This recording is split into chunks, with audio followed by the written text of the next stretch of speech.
We asked graduates from the Ira A. Fulton Schools of Engineering programs about their experiences in their programs, and this is what they had to say.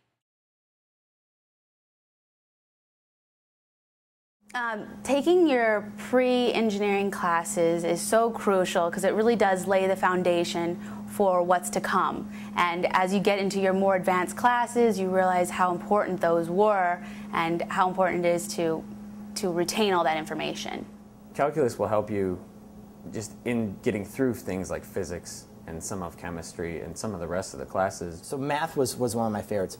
Physics at the time I hated, but now that I look back, I really enjoyed. It was like I was always the kid in math going, why do we need this? And you know what? When you do engineering, you figure out why. It's really funny. I'll see things. I'm like, oh my God! I remember being in 8th grade and I got yelled at by the teacher because I asked why we need this. And now I know for linear algebra or for this. And so you have to really understand the concepts in those early classes so that you can apply them in the more difficult, specialized classes that you'll take as upperclassmen.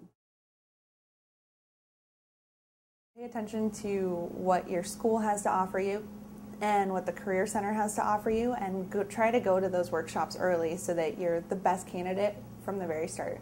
Get in the research labs and go get an internship, because without that experience outside of the classroom, you don't really know what the engineering field is like. To get involved in organizations. Organization helps you network, helps you get to meet different people, upperclassmen, people in the field of what you're working on.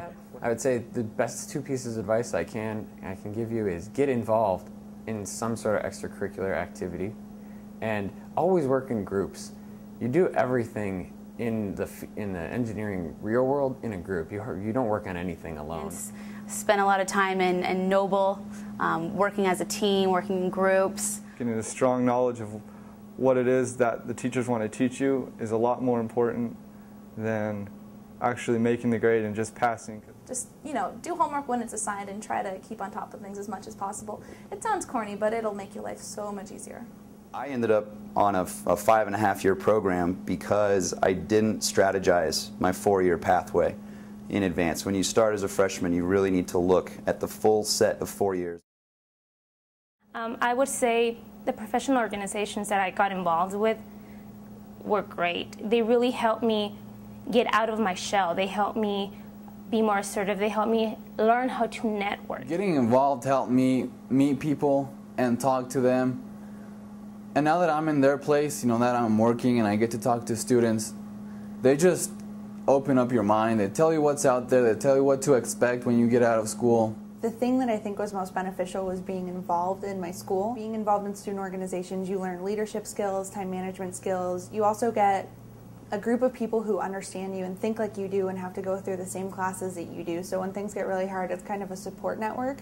I definitely think that was one of the smartest things I did. It makes you a better candidate when you're applying for jobs, and it helps you get through school and be kind of more balanced coming out at the end of your engineering education. I would say my internship was the most beneficial college experience I had because it allowed me to understand what is done in the real world and not just in the classroom.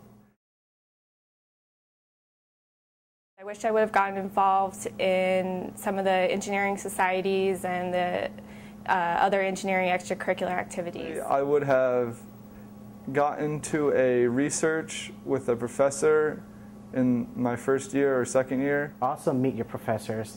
Get to know your professors right away because they actually are not, they seem very scared to talk to at first, but are actually really, a lot of them I met are more down to earth. They're actually willing to help you out on getting your projects done. They don't want you to fail, they actually want you to succeed. I would have gotten more internships under my belt when I graduated. If I could go back and change anything, I think I would have gotten an internship the summer after sophomore year. Since you're still an underclassman, they don't tend to pay you well, so I decided to get a job that wasn't engineering related and make a little more money. I really regret that decision because that early experience would have been really helpful. I would take harder programming classes. I would take classes that I didn't think I could do well in because, as I said, a broader understanding has actually worked better in giving me the opportunity to approach problems from more than one perspective. I probably could have studied more. Everybody probably looks back and says they could have done, you can always study more. But like I said before, just study at the beginning as hard as you can, do as well as you can in those early classes, and it'll just make it easier later on. I would definitely attack the calculus and the differential equations and the physics right off the bat, because in the beginning those classes are very difficult. The lab reports are very intense, and a lot of times you're not sure why these heavy equations are really that important. But your third and fourth year, that theory starts to actually fuel your applications. Definitely people skills. I've had to learn how to communicate with people of varying backgrounds in both technical fields and non-technical fields. Quite frequently, the customer is not as technically knowledgeable as the engineer is, and you have to be able to communicate with them on their level.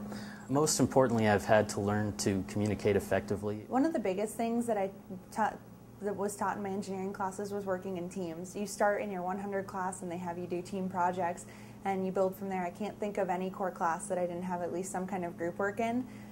Every project that I'm working on at work right now involves working in teams and multidisciplinary teams. I'm not working with other chemical engineers, and sometimes I'm not even working with other engineers. So if you don't know when you get out of school how to be effective as a team member, it would be a struggle for me to do my job for sure. Being able to work with people is the most important thing at my job. So you definitely have to develop your people skills, because in doing so, success is around the corner. Other than my technical skills, I've had to learn how to deal with people. Dealing with the people, especially in a really cramped space, that was something I had to get used to. I needed to learn how to learn, and it's one concept that seems really hard to understand, but it's really when you get through your classes, it's actually one very good skill to have, because throughout your years you're going to have to learn how to learn. You're not going to keep one set of skills. You're going to keep implementing, learning new different skills to add on to what you're doing. So all your classes are beginning classes are teaching you how to learn different things, so that when you have a new task, that these base technical skills are actually going to be used for later on, so you can learn more stuff.